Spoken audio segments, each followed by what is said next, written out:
자, 지난 시간에 이어서 풀어볼 거예요. 자, 지난 시간에 우리가 분대 무시에 대해서 공부했었죠.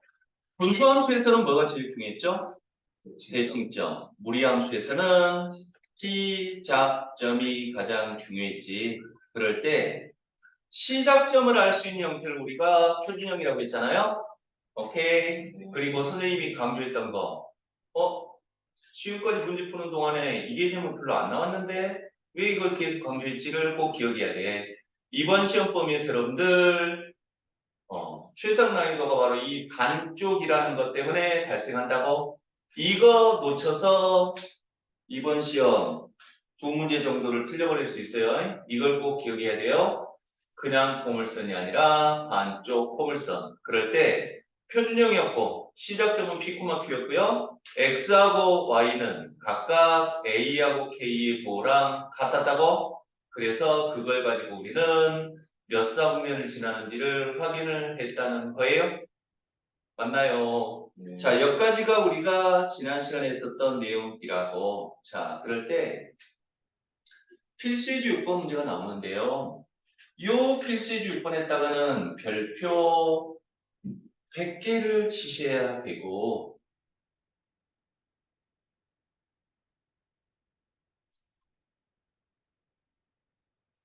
자, 피자 한 판이라고 쓰셔도 됩니다.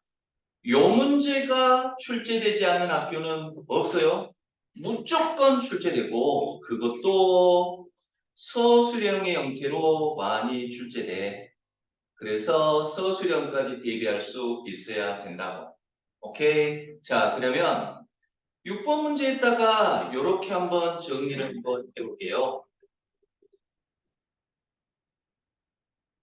자, 선생님이 방금 전에 언급했던 반쪽이라는 개념, 반쪽 포물선이라는 개념 때문에 이 문제가 중요한 유형이야.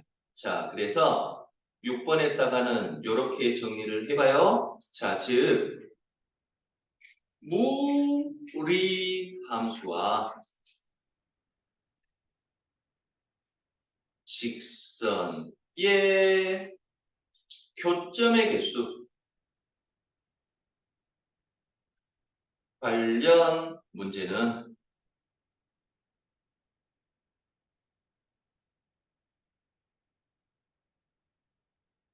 이거 꼭 기억해야 돼. 반드시야, 반드시. 선택사항이 아니에요. 반드시 그래프로 해결을 해야 돼. 다시 한번 말씀드려요. 자, 무리함수와 직선의 교점의 개수 관련된 문제는 무조건 그래프로 그려야 돼. 안 그러면 틀린다는 거라고. 그래서 이것이 바로 이제 여러분들 지금까지 가지고 있었던 고정관념을 좀 깨야 될 순간이야. 오케이? 자, 그러면 뭔 말인지 한번 볼까요? 여기까지 정리했습니까?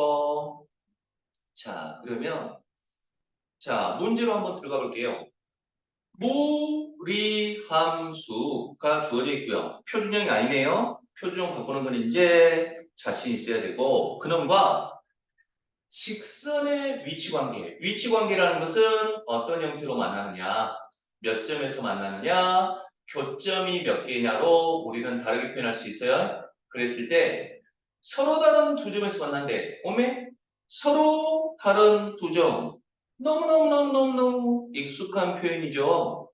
서다 두실이었습니까? 그래서 판별식 D는 얼마? 0보다 아! 아! 크다였죠? 맞나요? 한 점에서 만나면 판별식 D가 얼마였습니까? 0이었고요. 만나지 않으면 판별식 D가 얼마? 0보다 작다였습니까?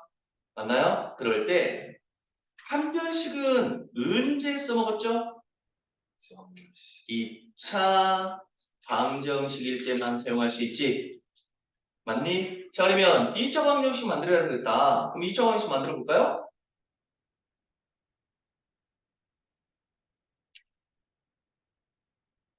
자, y는 요놈이고 y는 요놈이니까 우리는 y 같으니까 y 자리에다가 대입할 수 있는 거죠? 맞나요? 자, 그러면 대입해 주면 자, 이쁘게 정리하고 있어야 됩니다. 자, 루트 4 마이너스 2x가 마이너스 x 플러스 k가 될 거고요. 자, 루트 있는 게 나아요? 없는 게 나아요? 없는 거. 그럼 양변 제곱해야 되겠죠? 양변 제곱하면 4 마이너스 2x는 x제곱 마이너스 2kx 더하기 k 제곱이 될 것이고 우변으로 쌍 넘기면서 이쁘게 정리해주면 x제곱 마이너스 2 k 마이너스 1 x 플러스 k제곱 마이너스 4는 0 이렇게 나옵니까? 마이너스 2로 묶어주기만 했어요? 오케이. 그러면 이쁜 2차 방정식 한 변씩 쓸 준비 완료. 자, 그러면 절반으로 쪼개면 마이너스 k 마이너스 1이 바로 b 다시가 됩니까? 그러면 짝수 한 변씩 4분의 d는 b 다시 제곱 마이너스 a c k제곱 마이너스 4가 됩니까? 요놈이 얼마? 아이고. 이게 지금 1번 풀고 있죠? 이게 얼마? 0보다 커야 된다고? 그런가요? 네. 그러면 전개시킬 수는 있는 거죠? 그러면 k제곱 마이너스 k제곱 없어지고요. 마이너스 2k 플러스 1 플러스 4니까 플러스 5가 0보다 클 것이고 마이너스 2k 넘어가고 2로 나누면 k의 값은 얼마? 2분의 5보다 작다가 되는 거지. 오케이. 그래서 이쁘게 잘 정리를 해놔야 돼.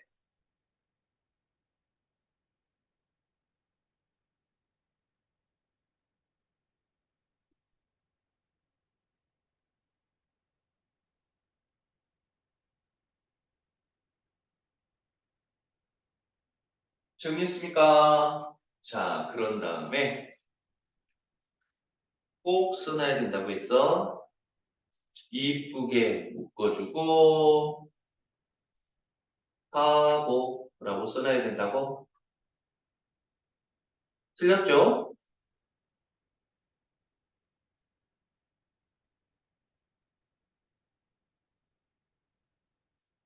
책에는 지금 이 틀린 풀이법이 안 나와 있다고. 그러니까 이게 틀렸다는 걸 여러분들이 복습하는 과정에서 알 수 있어야 되니까 꼭 써놔야 돼. 왜 틀렸죠? 왜 틀렸죠? 왜 틀렸죠? 왜 틀렸죠? 자, 대답해봐. 이거 무리함수잖아. 이거 직선이잖아. 서로 다른 두 점에서 만난다는 건 교점이 몇 개? 2개 해야 된다는 소리잖아. 어메? 무리함수와 직선의 교점 관련 문제는 무조건 뭐 해야 돼? 그래프로 해결해야 돼? 알겠습니까? 그래. 자, 이쁘게 지금 정리했죠? 여기에다가 x표 쳐야 된다는 거야. 판별식으로 풀면 틀린다는 거야. 판별식으로. 오케이? 그래서 이 문제가 시험에 많이 나오고 실질적으로 출제가 되고 있다고. 오케이? 그럼 뭔 말인지 한번 봐봐. 그럼 그래프를 그려야 돼, 그래프. 그러면 요 놈은 무슨 함수예요? 무리함수니까 무리함수에서는 뭐가 제일 중요? 시작점. 시작점을 알 수 있기 위해서는 표준형으로 고쳐야 되겠지. 맞습니까? 자, 그러면 표준형으로 한번 고쳐볼까요?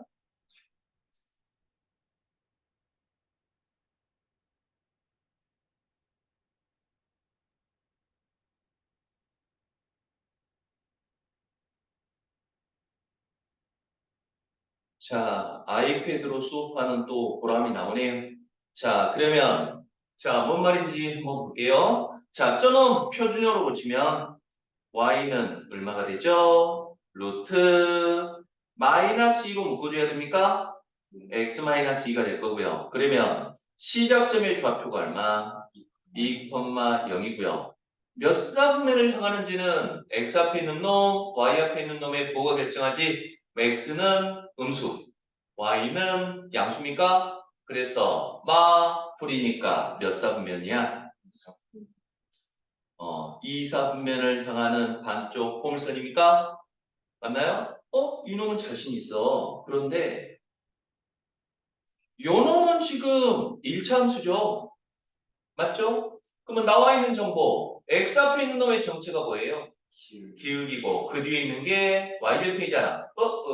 그러면 기울기는 정해졌지만 y절편은 모르는 거죠? 그럼 이 y절편에 따라서 두 점인지 한 점인지 만나지 않는지가 결정될 거야.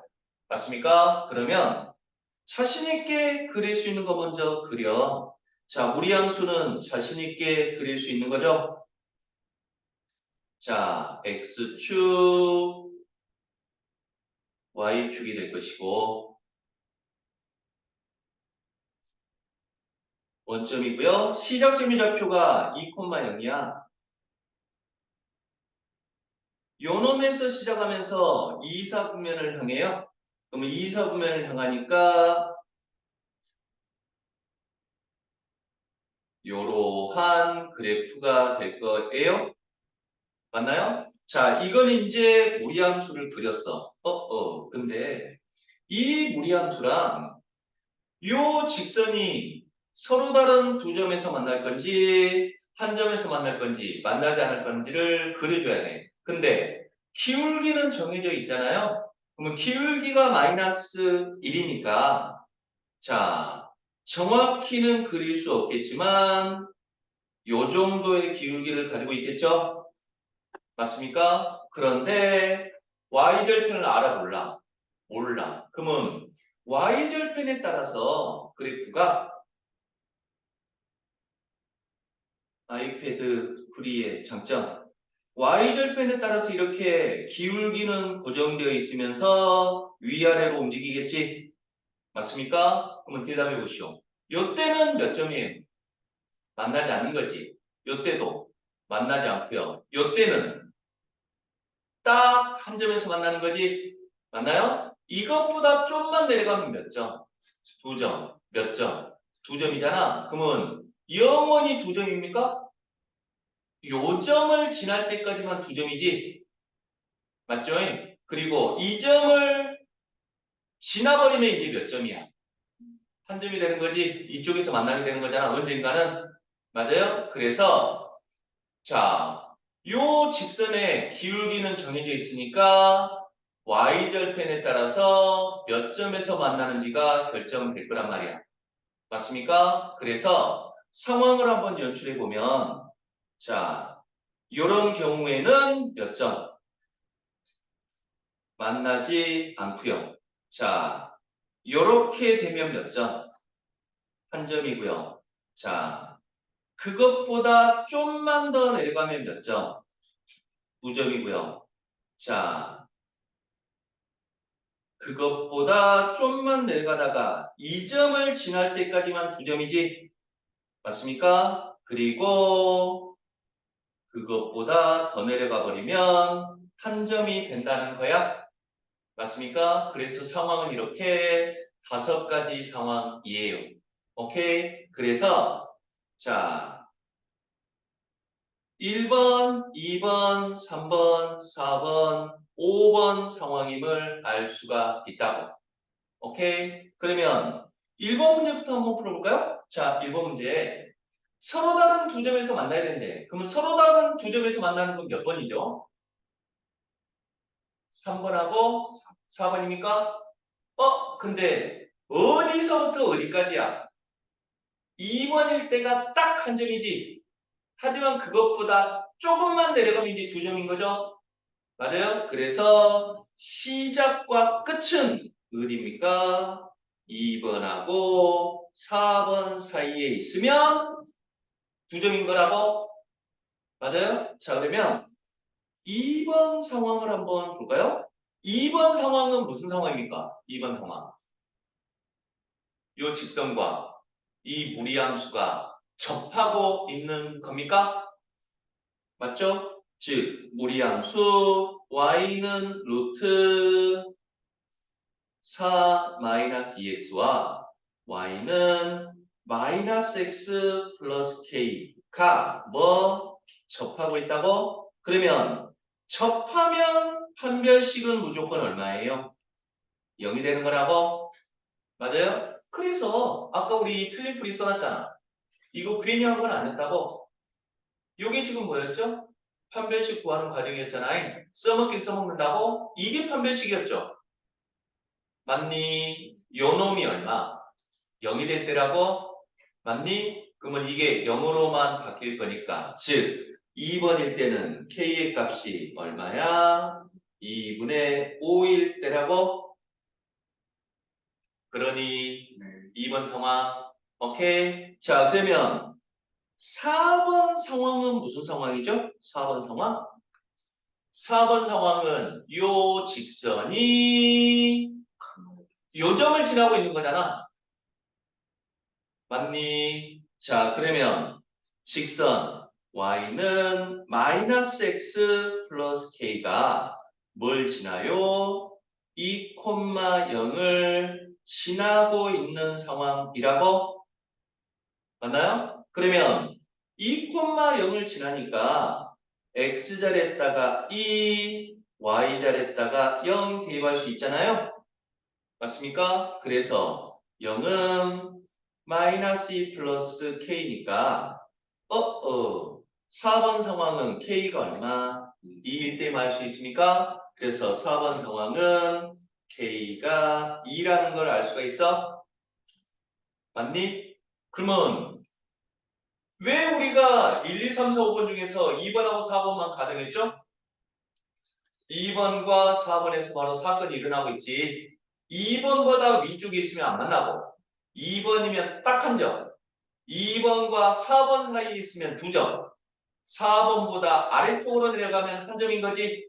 자, 이렇게 2번하고 4번이 바로 경계선이었어. 그래서 그 사이에 있으면 서로 다른 두 점이 되는 거지. 맞습니까? 그래. 서로 다른 두 점에서 만날 조건은 그럼 뭐가 되는 거예요? k의 값은 2와 얼마? 2분의 5 사이라임을 알 수 있다고? 맞나요? 그랬을 때 마지막 순간에 등호 결정 2일 때는 지금 두 점이니 한 점이니? 두 점인 거죠? 그러면 2번은 두 점인 거 맞지? 그래서 2번은 등호 들어가야 되고 2분의 5일 때는 지금 몇 점이야? 한 점인 거지? 맞나요? 그래서 2분의 5는 안 들어가야 되죠? 그래서 우리는 이러한 범위를 구할 수 있다고? 오케이. 자, 그러면 한 점에서 만나는 경우는 언제죠? 한 점에서? 한 점에서 만나는 경우는 몇 번? 2번하고 5번이니? 그러면 2번일 때는 뭐야? 2번. K는 2분의 5일 때이거나 또는 5번은 지금 4번보다 아래쪽이지. 4번일 때가 K는 2잖아. 그럼 그놈보다 아래쪽일 때니까. 그래서 얼마? K는 2보다 작다가 바로 한 점에서 만나는 경우라고? 맞나요? 자, 그 다음에 만나지 않는 경우는 몇 번입니까? 만나지 않는 경우는 1번입니까? 그럼 1번은 2번보다 위쪽이죠? 그래서 얼마?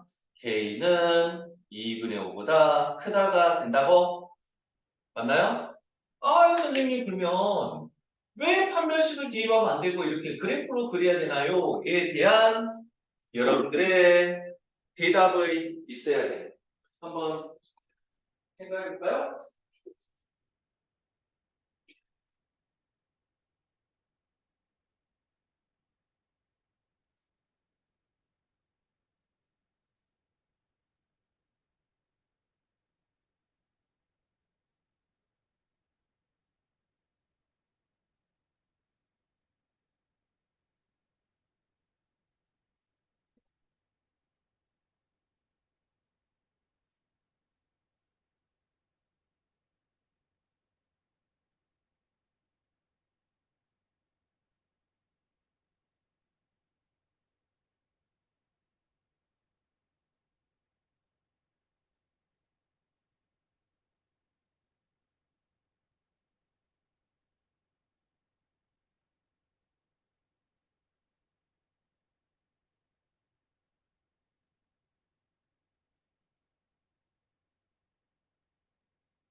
해법은 찾았습니까? 선생님의 질문에 대한 자, 왜 우리는 그동안 서로 다른 두 점이면 반드시 D가 0보다 크다. 한 점이면 D가 0이다. 만나지 않으면 D가 0보다 작다를 써왔는데 지금까지는 근데 왜 무리함수와 직선의 교점 관련 문제는 무조건 그림으로 해결해야 될까? 왜?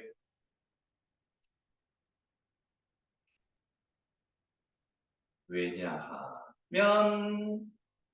반쪽 보물선이기 때문이라고.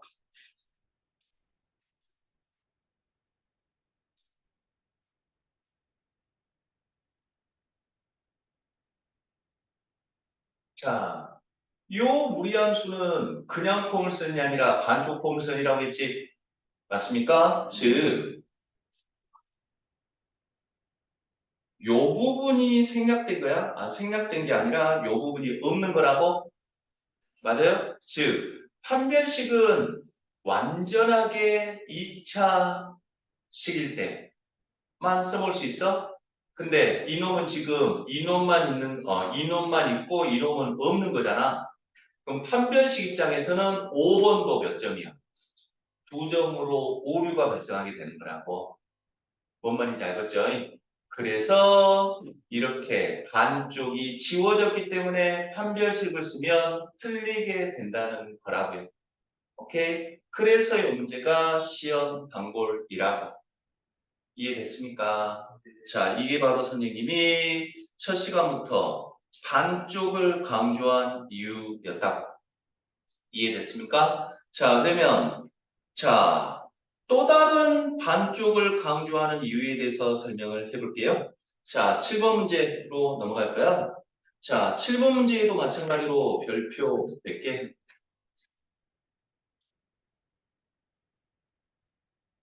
8번 문제에다가도 별표 100개. 각각 쳐놔야 된다고?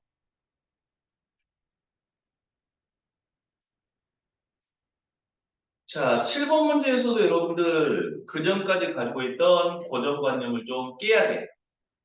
오케이? 자, 무슨 말이냐면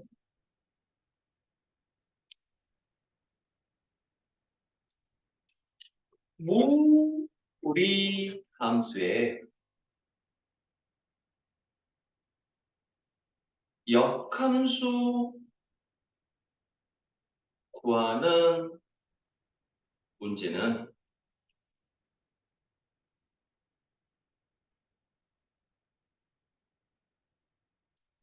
반드시 역함수의 정의역이 표시되어야 돼요.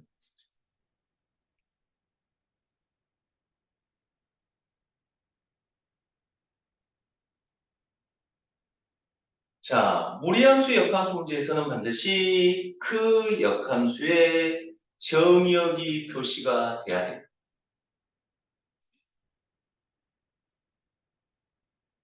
자, 뭔 말인지 그러면 또 한번 볼까요?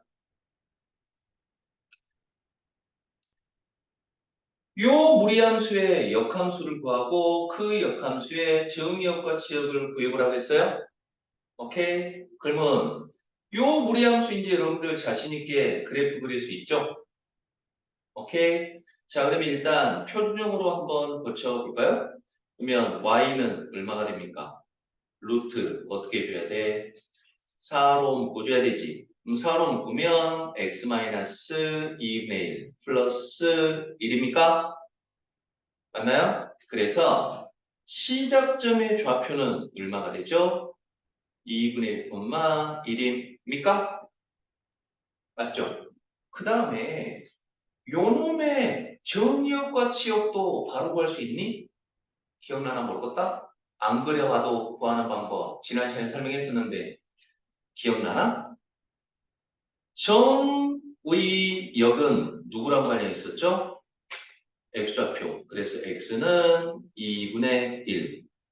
치역은 누구랑 관련이 있었죠? y좌표는 얼마? 1이었습니까? 그러면서 몇 사분면을 향합니까? 1사분면 향합니까? 맞죠? 그럼 1사분면에서의 구호는 뭐였죠? 풀이었으니까 정의역과 지역은 뭐? 크다였습니까? 맞나요? 이게 바로 요 함수에 대한 정보였어요. 맞습니까? 이거는 지금 원래 함수야. 그러면 요 놈의 역함수 한번 볼까? 자, 그러면 요 놈의 역함수 어떻게 구하죠? x랑 y랑 바꾸는 겁니까? 그러면 x랑 y랑 바꾸면 x는 루트 4y-2 플러스 1이 될 것이고 그렇죠? 그 다음에 y에 관해 정리. 그럼 y에 관해 정리한다는 건 y 들어있는 것만 남고 넘긴다는 소리야? 그러면 1이 넘어가면 루트 4y-2가 x-1이 될 거고요. 자, 양변 제곱하면 4y-2는 x-1의 제곱이고요. 마이너스 2 넘어가면 4y는 x-1의 제곱 플러스 2가 되고 4로 마저 나누면 y는 얼마? 4분의 1 x-1 제곱 플러스 2분의 1이었습니까? 맞죠? 그래서 요게 바로 뭐라고요? 역함수라고. 그래? 네. 어, 어. 근데 문제가 발생했다는 거 느껴지나요? 어떤 문제가 발생했죠? 역함수의 존재 조건은 뭐였습니까?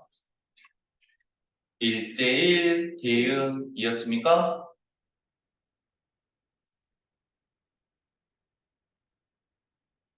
맞죠?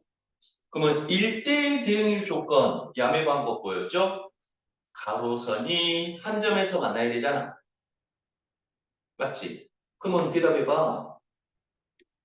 요 놈은 2차 함수고요. 꼭지점의 좌표가 얼마예요? 1,2분의 1이고 최고차항 계수가 양수니까 아래로 올라갈 거 아니에요? 맞지? 자, 그러면 최고차항 계수가 양수면서 최고차항 계수가 양수니까 아래로 올르기야. 그러면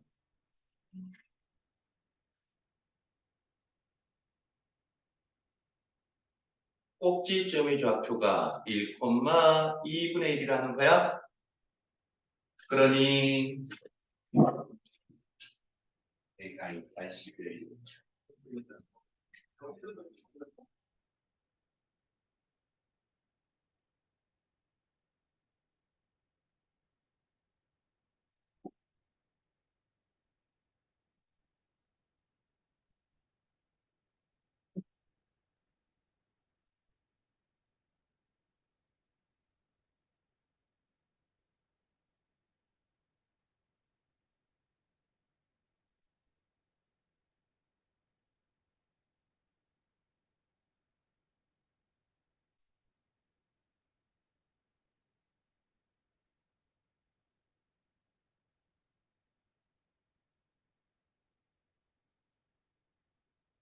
자, 그러면 요 2차 함수는 이렇게 생겼잖아.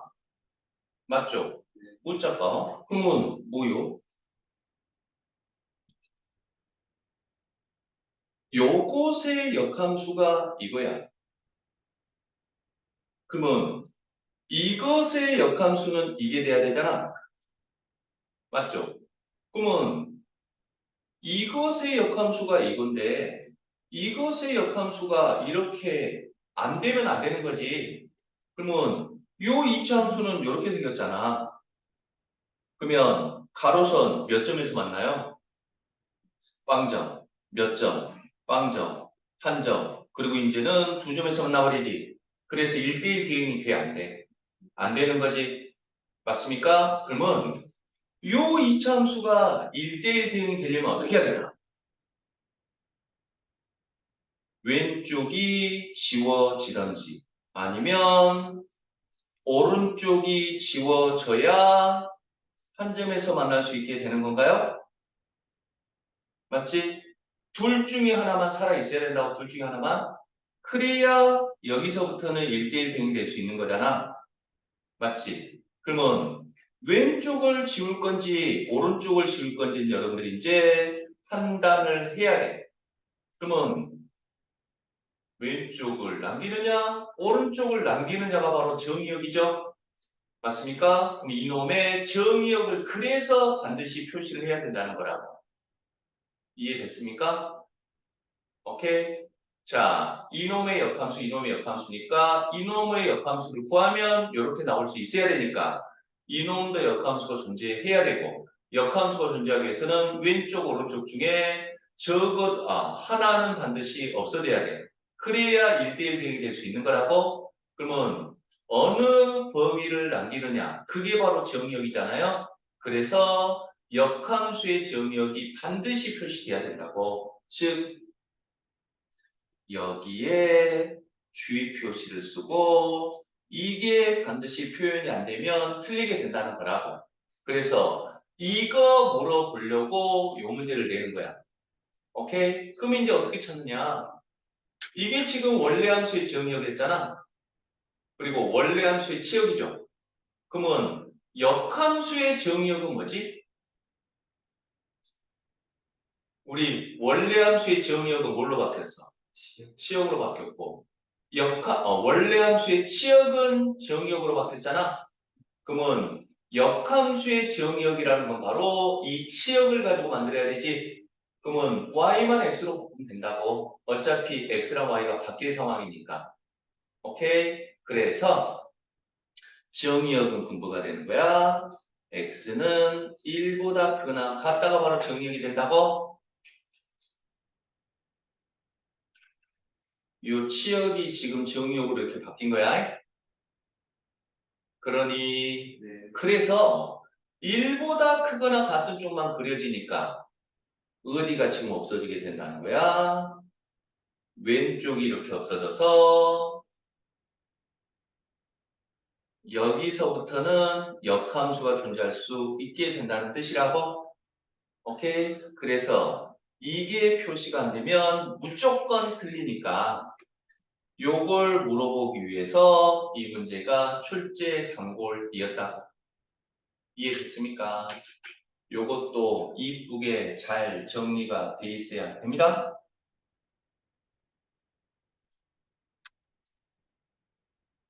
오케이?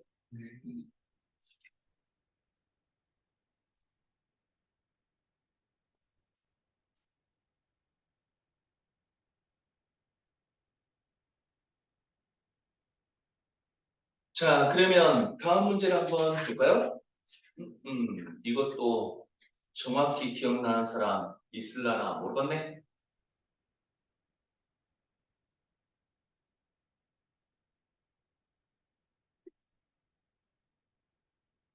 자, 몰이 함수와 역함수의 그래프는 서로 다른 두 점에서 만난대? 그럼 서로 다른 두 점에서 만난다는 말은 무슨 말? 서로 다른 두 교점이 발생한다는 소리죠? 맞나요? 그랬을 때 그 두 점이라는 건 그래서 바로 교점이라고 교점 사이의 거리를 구하라는 거야? 맞죠? 자, 그러면 교점에다가 동그라미 치고 교점은 어떻게 구합니까? 연립해버리면 교점이 나오지. 맞니? 그래서 원래 함수 y는 루트 x-2 플러스 2와 y는 f 인버스 x를 연립해줘야 된다고? 그러니? 그러면 여러분들 역함수 구할 수 있죠? 한번 구해볼까? x랑 y 바꾸면 얼마죠? x는 루트 y-2 플러스 2고 플러스 2 넘어가면 x-2는 루트 y-2고 양변 제곱하면 y-2는 x-2의 제곱이고요. y는 그래서 얼마? x-2의 제곱 플러스 2가 됩니까? 맞죠? 자, 그래서 요 역함수가 물론 정의역 표시해야 되지만 정의역은 일단 생략할게요. 쓸모없는 지금 풀이법이니까 x-2제곱 플러스 2야. 그러면 y 같으니까 요 놈이랑 요 놈 연립하면 되겠지? 맞습니까? 그러면 놀라운 광경이 펼쳐지죠? 요게 y야. 그러면 그 y를 대입해주면 얼마가 돼요? 루트 x-2 플러스 2는 x-2의 제곱 플러스 2가 되잖아. 그쵸? 문자가요? 이거랑 이건 없어지지만 양변 제곱하면 몇 차 방정식이 되어버리지? 4차 방정식이 되고 4차 방정식이면 근이 몇 개야? 4개잖아. 특별한 말이 없느나 hom에 근데 2점밖에 없다는 거야? 이것도 바로 반쪽 폼을 써주기 때문에 그러는 거고 이거는 지금 재수 좋아서 구했어. 역함수를. 근데 역함수를 구해서 연립할 수 없는 상황이 더 많아. 그러면 우리는 다른 방법을 동원해야 된다고. 그러면 다른 방법 기억나니? 까만 학생 정리해야 되겠죠. y는 fx와 y는 f 인버스 x의 교점은 뭐랑 같다고 했죠? y는 fx와 y는 x의 교점과 어차피 일치한다고 했지? 맞니? 자, 그래서 원래 함수랑 역함수를 연립하는 것보다 원래 함수랑 y는 x를 연립하는 게 훨씬 간단한 거지. 역함수 구할 필요도 없는 거고. 맞죠? 그래서 y는 원래 함수 루트 x 마이너스 플러스 2와 y는 x를 연립하는 게 낫다는 거야. 그렇죠? 그럼 식도 엄청 간단한 거죠? 요게 y니까 y달에다 대입해주면 루트 x-2 플러스 2는 x가 될 것이고 플러스 2 넘어가면 루트 x-2는 x-2가 되고요. 양변 제곱하면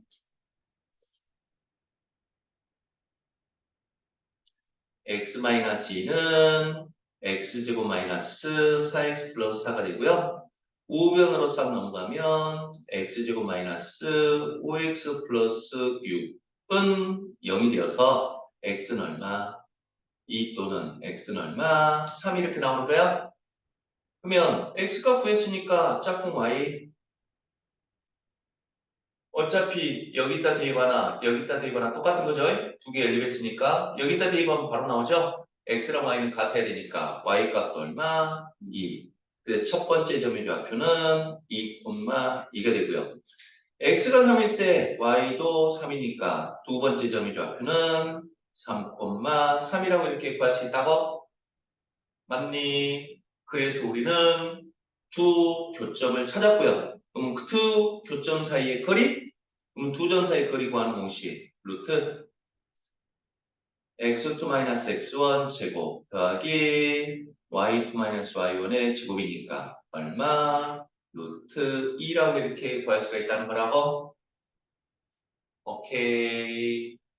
이게 바로 이제 우리 함수 마지막 단원 문제였어요.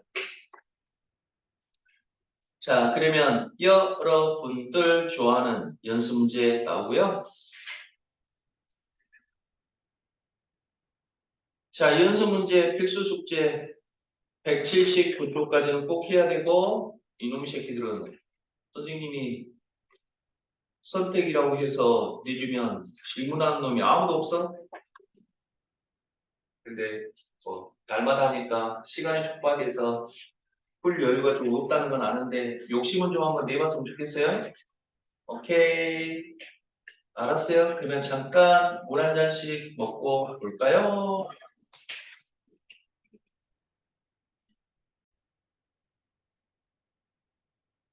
이어서 진도를 나가 볼까요? 근데 확실히 이쪽 강의실이 시원하다니. 그쵸? 자, 그러면 이제 또 이쁘게 정리해야 될 순간이 나오네요. 184쪽부터는 이제 여러분들 완전 새로운 개념이 나오고요. 원종고는 조심해야 되고 수주고는 어떻게 될지 모르겠네. 원종고는 이제 고등학교 3학년이 되면 선택 과목이 있단 말이야. 그럼 은혁이는 문과 계열 갈 것 같아요? 이과 계열 선택할 것 같아요? 제일 최선할 것 같아. 응? 제일 최선할 것 같아. 체대 같을 것 같아? CF로 체육교육과 미치겠네. 뭐 거기에 또 함정이 빠지고 있구만. CF를 멋있어 보였어.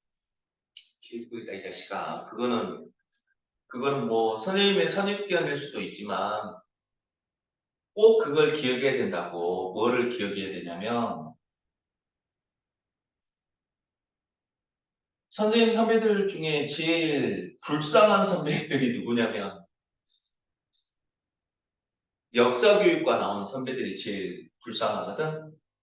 역사교육과. 너희들 학교에 역사 선생님들 계시잖아. 그치? 근데 티지게 역사가 좋아서 역사를 공부했던 사람들이 역사 좋아한다고 해서 아니면 실력이 좋다고 해서 선생님 됩니까? 선생님 하려면 반드시 뭐가 필요하죠? 교원 자격증이 필요하지. 맞니? 그럼 교원 자격증 따려면 시험을 봐야 된다고. 오케이? 그러면 자, 그 시험을 합격해야 이제 발령받는 거야. 학교에다가. 근데 쥐지게 공부했는데 1년에 한 번씩 뭐 본다고 뭐 1년에 2번 볼 때도 있고 그런데 한번 본다고 해봐. 근데 1년 동안 뒤지게 공부했는데 전국에서 한 명도 안 뽑아버리면 어떻게 될까? 그냥 1년이 날아가는 거지. 그러니까 선발 인원이 많은 과를 지원하는 게 좋아. 오케이? 그러니까 뭐 은혁이가 원한다고 해서 저 체육교사로서의 자격이 충분하니까 원종고 교장 선생님 체육 선생님 한 분 더 뽑으세요라고 할 수 없는 거잖아. 체육 선생님이 한 분 그만둬야 그 자리로 들어갈 수 있는 거라고. 그래서 행여나 아니 그러니까 나중에 진짜로 자기가 체육이 좋거나 뭐 체육 교사로서의 무슨 사명감이 느껴지거나 그러면 몰라도 그냥 막연히 느낌상으로 자기의 인생을 올인해버리면 안 돼. 그러니까 왜 이런 이야기를 하냐면 일단은 우리나라에서 제일 좋은 뭐 체육교육과가 어디예요? 서울대잖아요. 서울대. 그리고 그래도 우리 체육 선생님 유능하시네라고 싶을 정도의 좀 스펙을 쌓으려면 중앙대 정도는 가야 돼. 오케이? 그런데 그 길을 나왔다고 해서 체육 선생님이 전국에서 1년에 막 100명씩 뽑고 200명씩 뽑는 거 아니잖아. 그러니까 괜히 자기 적성도 못 살려버리고 자기 꿈이 좌절돼 버릴 수가 있어. 그러니까 꿈의 방향은 일단 그러니까 선생님이 항상 이제 또 친구들한테 해주는 말이 뭐냐면 선생님 왜 공부해야 돼요? 라는 질문에 대한 정확한 정답이야. 정확한 정답. 예지야, 왜 공부해야 되지? 왜 공부를 해야 되지? 채민아, 왜 공부를 해야 돼? 왜 공부를 해야 되냐면 선택의 폭이 넓어진다는 거야. 선택의 폭이. 그러니까 너희들은 지금 잘 못 느낄지 모르지만 자기는 어떤 직업을 갖고 싶어? 뭐 그냥 극단적으로 표현하면 자기는 의사가 되고 싶어. 어? 의사가 되고 싶은데 점수가 안 나오면 의대를 못 가는 거잖아. 맞지? 그러면 공부를 못하면, 공부를 안 하면 의사라는 꿈은 자기의 인생에서 그 선택사항이 없어지는 거야. 어?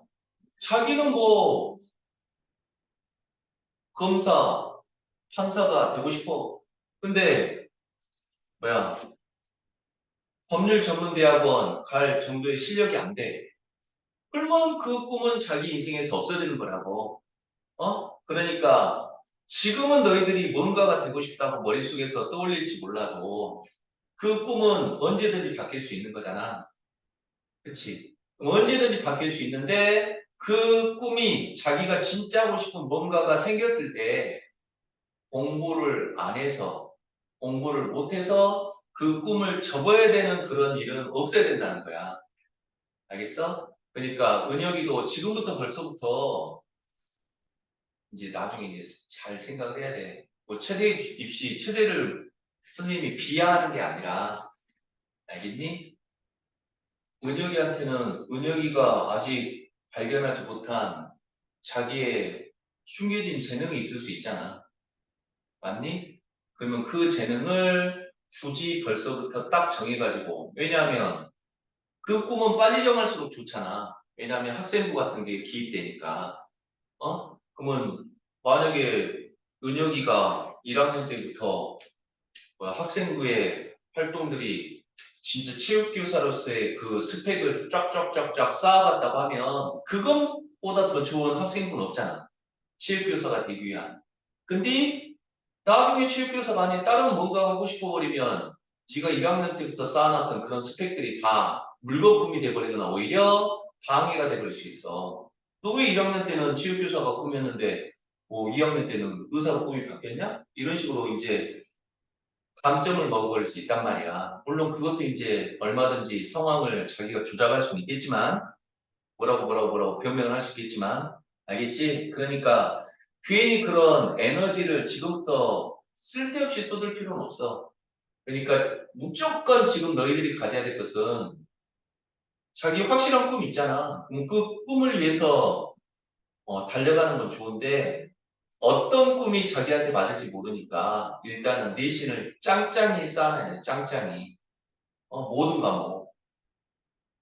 오케이? 벌써부터 그냥 너무 그렇게 시야를 좁혀버리면 나중에 자기 인생의 폭이 좁아져 버릴 수 있어. 오케이. 자, 그러면 다음 개념을 한번 볼까요? 뭐뭐로도 갑자기 머리 나왔지? 저거 뭐 문과에 있건 맞아. 그래서 이과 계열 가는 애들은 이제 원정고는 뭐 2년 후에는 이제 어떻게 바뀔지 모르겠지만 현 상황에서는 이과 과목이 몇 과목이 선택 과목이 몇 개죠? 수학 같은 경우 미적분, 확률과 통계, 기하 이렇게 세 과목이란 말이야. 근데 원정고 같은 경우는 그 이과 계열 학생들이 선택하는 과목의 선택폭이 너무 좁나 봐. 그래서 많은 학생들이 원정고뿐만 아니라 세 과목을 듣는 애들이 있어. 미적분, 확률과 통계, 기하. 그렇게 세 과목을 들어. 그니까. 이제 무조건 해야 된다고? 이제 바뀌었대? 아무튼 지금 뭐 그란에도 거의 다 해. 왜냐하면 그것도 좀 안 좋은 이야기일 수도 있지만 문과 계열, 이과 계열이 없어졌다고는 하잖아요. 근데 없어졌다고는 하지만 마음속으로는 이제 아까 은혁이가 말했듯이 뭐 자기는 체대 간다고 하면 당연히 이과 계열이 아니라 문과 계열이겠죠? 선택 과목 면에서는. 오케이? 그러면 문과 애들이 선택하는 과목이 뭐야? 확통이고 이과 애들이 선택하는 과목이 미적분 아니면 기하란 말이야? 오케이? 근데 만약에 예지가 이과 계열을 선택할 거야. 근데 이과 계열을 선택할 건데 미적분을 선택했어. 근데 확통까지 선택할 수 있어. 그럼 확통 성적은 그럼 어떻게 되지? 확통 성적은 문과 계열, 이과 계열, 문과 계열 애들이 다 지원할 거 아니야? 그러면 어떻게 성적을 낸다고? 문과 애들이랑 합산해서 성적을 내는 거잖아. 그러면 아무래도 분명히 예전에 했었던 너희들한테 해줬던 이야기 같은데 아무튼 그러면 문과 애들은 수학이 좀 약하다는 사나이 솔직히 그리고 이과 애들은 수학이 좀 강하고 그럼 만약에 이과생들끼리만 따서 등급 따는 거하고 문과 애들이랑 함께 합산해서 등급 따는 것 중에서 뭐가 더 편해? 쉬워. 문과 애들이랑 그러니까 자기가 만약에 이과 계열이라고 하면 수학이 좀 강하다고 하면 문과 애들 듣는 수업 가가지고 등급 따는 게 더 쉽겠지. 그래서 이제 문과 애들이 너무너무너무너무 불만인 거야. 왜 이과 애들이 들어와가지고 상위권 등급을 다 가져가 버려 지기들이. 문과 애들은 다 밑에 깔아주고. 그런 면에서는 훌륭한 선택이 될 수 있다고. 확통을 선택하는 게 미적도 선택하고. 오케이? 그리고 기아 같은 경우는 지금 현재 원종 같은 기아 같은 경우는 A, B, C 등급이라고. 그래서 그냥 패스만 하면 돼. 패스만. 30% 안에만 들면 된다고. 그러니까 기아는 아무런 그런 부담 없으니까 교과서 문제 숫자 박아서 나오는 거니까 세 과목을 선택해도 아주 훌륭한 방안이라고. 맨날 수학 공부하면 다른 공 문제요가 아니라 오히려 등급 관리 측면에서는 더 유리할 수가 있어. 알겠니? 근데 다른 학교도 마찬가지야. 알겠어요? 못 모르더라고. 그래서 지금 우리 이제 배우게 되는 지금 이 단원 있잖아요. 이 단원은 그러니까 이제 2학년 때는 안 나와. 그리고 3학년 때 확통 선택하는 애들이 이제 이어져서 공부할 단원이란 말이야. 이 경우의 수가. 오케이? 자, 그러면 쓸데없는 소리 그만하고요. 자, 그러면 문제를 통해서 한번 확인해 볼까요? 아이고. 개념 설명을 한번 해볼게요. 182쪽 빈 공간 보이죠? 182쪽에다가 이쁘게 한번 정리해 볼게요. 자, 우리가 지금부터는 고3 때 배우게 될 확통의 기초 단원이야. 기초 단원. 오케이? 그리고 초등학교, 중학교 때도 우리는 많이 공부했던 단원이라고 바로 이번 단원에서는 경우의 수에 대해서 공부할 거예요. 경우의 수. 그러면 경우의 수라는 건 그러면 뭐예요? 경우의 수는 어떤 행위, 어떤 시행에 의해서 발생하는 여러 가지 수를 우리가 경우의 수라고 해. 뭐 예를 들면 주사위를 던지면 몇 가지 경우가 나오나요? 6가지 경우가 나오죠. 동전을 던지면 몇 가지 경우가 나오나요?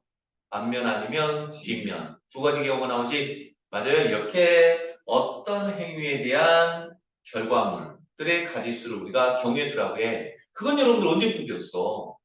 초등학교 때부터 배웠던 거지. 맞습니까? 자, 그걸 이제 우리는 고등학교 과정에서 심화시키겠다는 거야. 근데 이제 조심해야 된다고. 뭐를 조심해야 되냐면 첫 번째, 경우의 수를 공부할 때는 지극히 상식적으로 생각해야 돼.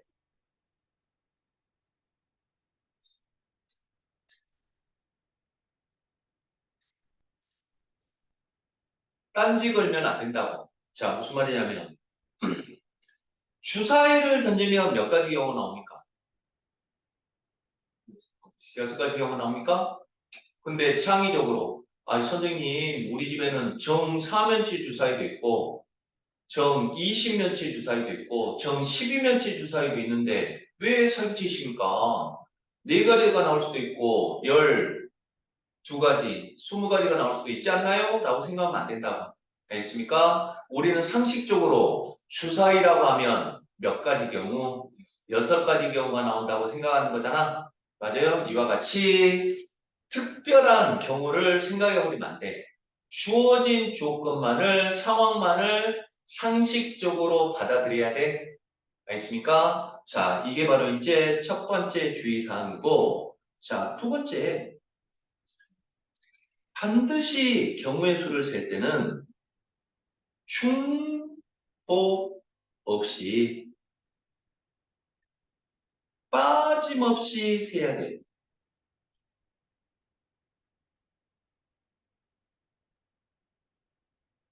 자, 여러 번 센다고 해서 좋은 거 아니에요? 중복되면 틀리는 거야? 그렇다고 해서 너무너무 많다고 해서 한두 가지 빠져도 봐주겠지 하면 큰일 난다고. 알겠습니까? 정밀한 파트라고. 그래서 중복되는 것도 없애야 되고 빠지는 것도 없애야 돼. 그래서 요번 단원이 좀 머리가 아플 수가 있어. 수학 선생님들이 그래요. 선생님, 수학에도 여러 가지 과목이 있잖아요. 그 과목 중에서 어떤 과목이 제일 어렵나요? 라고 물어보면 10중 8구 대부분의 수학 선생님들은 요 경우의 수 파트가 제일 어렵다고 해. 알겠니? 그러면 그 말은 거꾸로 생각하면 뭐야? 너무 어렵기 때문에 너무 어려운 문제는 출제되지 않을 거라는 거야. 알겠죠? 자, 그래서 중복 없이 빠짐없이 세는 그 방법을 자, 첫 번째 우리는 뭘 배웠었죠? 순차적으로 세는 방법을 공부했었지. 자, 순차적으로 무조건 세는 게 아니라 자기만의 규칙, 즉 알파벳 순으로 세든지 가나다 순으로 세든지 숫자 순으로 세든지와 같이 자기만의 규칙을 찾아서 세는 게 중요하다고. 오케이? 그리고 두 번째, 중복 없이 빠짐없이 세기 위해서 우리는 중학교 2학년 때 바로 그 유명한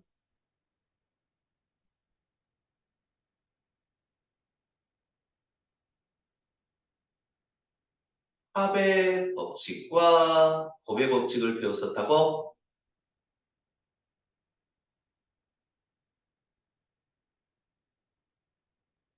자, 그러면 합의 법칙은 언제 써봤습니까? 합의 법칙. 합의 법칙. 또는이라는 접속사. 이거나라는 접속사에서 우리는 합의 법칙을 썼었다고. 그 다음에 호배 법칙은 언제 썼었죠? 그리고라는 접속사. 또 동시 상황. 또 연속 상황일 때도 우리는 호배 법칙을 써요. 조심해. 동시뿐만 아니라 연속 상황일 때도 호배 법칙을 써. 알겠니? 그리고 바로 우리가 이번 단원을 배우는 이유 순열과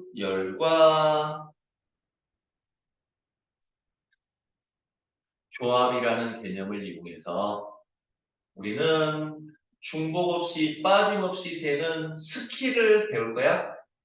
알겠나요? 이게 바로 이제 이번 단원에서 우리가 공부할 내용이야. 알겠습니까? 그러면 여기까지는 이제 우리가 이미 중학교 때 했다고. 그럼 고등학교 때는 뭘 공부한다는 소리야? 순열과 조합을 공부하겠다는 뜻이야. 근데 중학교 과정까지의 내용을 총 복습하는 단원이 먼저 나온다. 오케이? 그래서 지금부터 이제 중학교 과정 내용을 이제 공부하게 될 거예요. 오케이? 자, 그러면 바로 문제로 들어가 볼게요. 자, 235번 문제를 한번 볼게요. 분식점에서 김밥 4종류, 라면 3종류, 볶음밥 3종류를 판매하고 있다. 이 중에서 한 가지 음식을 택하는 방법의 수야. 오케이? 그러면 자, 김밥으로 선택할 수 있는 경우의 수는 몇 가지죠? 네 가지고. 라면을 선택할 수 있는 경우는 세 가지고. 볶음밥을 선택할 수 있는 경우는 세 가지잖아. 그러면 이러한 가지수들을 더할 건지 곱할 건지를 여러분들이 판단할 수 있어야 된다고? 맞나요? 그러면 합의 법칙인지 곱의 법칙인지를 꼭 구분할 수 있어야 돼. 자, 김밥 선택, 라면 선택, 볶음밥 선택. 이것들은 합일까 곱일까?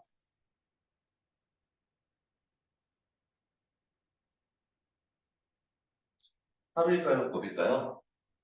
합이겠죠. 왜?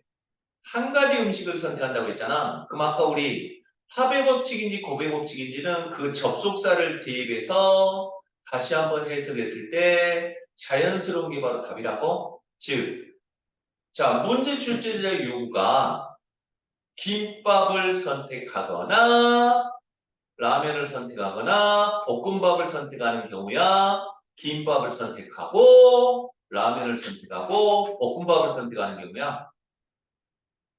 또는요, 저 또는 맞니? 김밥 중에 하나 선택하거나 라면 중에 하나 선택하거나 볶음밥 중에 하나 선택하거나와 같이 또는 상황이죠. 그래서 합의 법칙이라 이해됐습니까? 그래서 몇 가지? 10가지가 된다고? 요 따위 문제는 나오면 지적을 해야 되죠. 중학교 때 문제라고. 알겠니? 자, 이렇게 나와 있고. 자, 237번. 현진이는 모자 4종류, 티셔츠 3종류, 바지 5종류를 가지고 있다. 모자, 티셔츠, 바지를 각각 하나씩 고르는 방법의 수. 그러면 모자를 선택할 수 있는 경우 4가지, 티셔츠를 선택할 수 있는 경우 3가지, 바지를 선택할 수 있는 경우 5가지잖아. 그럼 이거는 합이야, 곱이야? 문제 상황을 보는 거라고? 합이에요, 곱이에요? 곱이죠?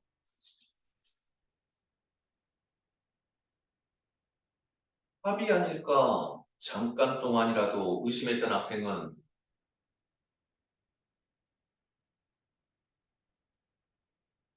변태죠? 그런가요? 아, 나는 창의적이에요, 선생님. 모자만 2개 쓸래요. 그럼 모자만 2개 쓰고 티셔츠하고 바지 안 입으면 그게 사람입니까? 아니죠? 모자 하나 쓰고 티셔츠 2개 입고 바지 안 입을래요. 그럼 안 되는 거지? 어떻게 해야 돼? 모자를 선택하고 티셔츠를 선택하고 바지를 선택하는 거지. 맞니? 이렇게 친절하게 설명이 돼 있지만 그게 만약에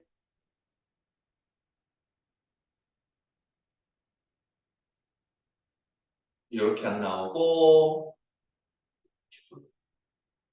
코, 디, 할 수 있는 경우의 수라고 이렇게 다르게 표현돼도 그걸 여러분들이 창의적으로 해석할 수 있어야 된다고? 코디한다는 말은 무슨 말이야? 모자에서 하나 고르고 티셔츠에서 하나 고르고 바지에서 하나 골라서 입어야 되는 거지. 모자만 3개 쓰고 있으면 안 되잖아. 오케이? 그래서 동시 상황이니까 구배 법칙이라. 이해됐습니까? 아따, 이건 그러면 좀 깊게 좀 생각을 해야 될 개념이니까, 좀 자세히 설명해야 될 개념이니까, 이건 본격적으로는 다음 시간에 할게요. 그럼 여러분들 남은 시간 동안에는 숙제 마저 해버릴까요? 숙제는 별로 없습니다요. 179초까지. 그리고 여러분들, 뭐냐, 라이센 열심히 잘 모아뒀죠? 보관해두고 있죠? 시간 날 때마다 풀어. 지금 우리 이거 빨리 한번 끝내고 라이트로 다시 한번 복습할 거야. 그러니까 부담은 가지 말고 나중에 좀 숙제 줄이려면 그때그때 시간 날 때마다 조금씩 풀어놓으라고. 오케이? 알겠어요. 진도는 여기까지 나갈게요.